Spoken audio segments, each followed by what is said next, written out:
Let me tell you a little bit about me. I was a student at Penn State from 1985 to 1989.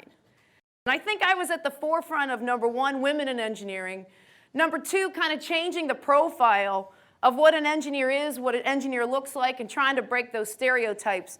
And by the looks of this crowd, there's a lot of stereotype breakers out there today.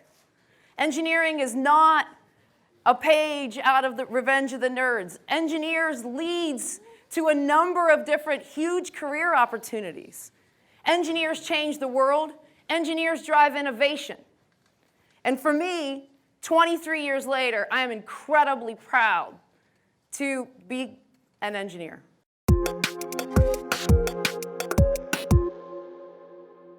So let's talk about plowing fields. Do you have any idea what I'm talking about when I say you got to plow the fields?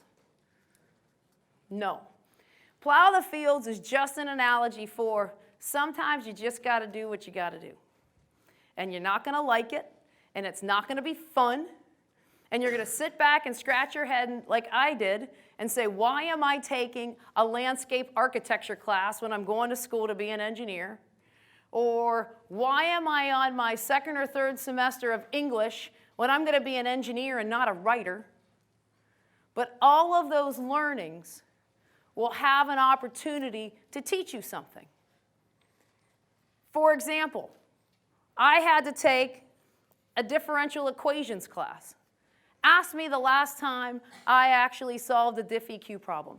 Ask me one time out of college that I solved a diff-EQ problem. I never, ever used that content.